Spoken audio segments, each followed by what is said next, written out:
In this video, I want to discuss variables. So creating variables, commonly referred to as declaring variables, is an important concept to understand in computer programming. Variables allow us to store values in memory using a unique identifier referred to as an identifier.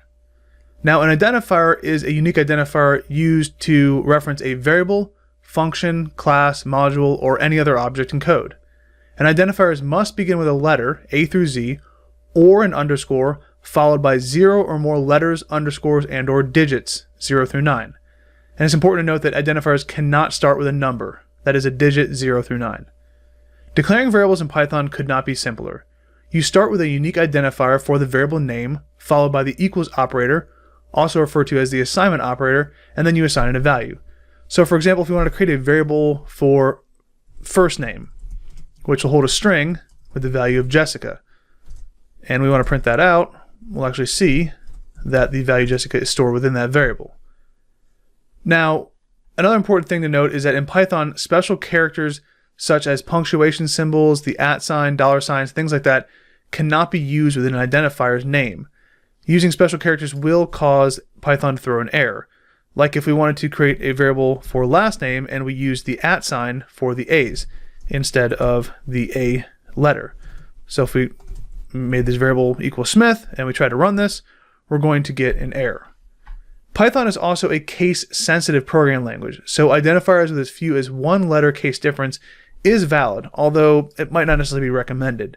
So for example, if we created a variable called sport and we set this equal to hockey, and we created a second variable called sport, but this time we use the lowercase s instead of the uppercase s, and set this equal to tennis, this actually will run. It's not going to create any error in our code, and we could print these two values out side by side like this, no problem.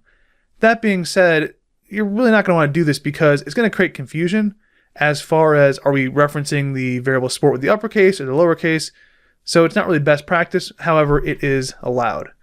So let's declare some other variables such as integers and floats.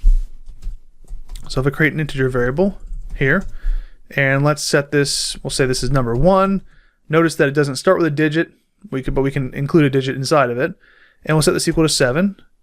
And we'll create a float variable. And we'll set that equal to something like 15.4. So we'll say number 2 equals 15.4. And we can print these out side by side using the print statement and comma separate them. So number 1, number 2. We can also check their types. If we wanted to make sure, is this type number 1, it should be an integer. Type 2 should be a float. So those are good. And we can create string variables. And remember what I said before, string variables are enclosed within either a double quotation or a single quotation. So if we want to create string variables here, maybe something like employee underscore name, we'll set that equal to Mud Claypool, and we can also have employee department and set that equal to mechanical maybe. Both of these are strings, and we can't mix and match the double and single quotes, but we can have either or. In this case, double quotes here and single quotes there. And so if we run this, they're both going to work perfectly fine. We can print them out, comma separate them,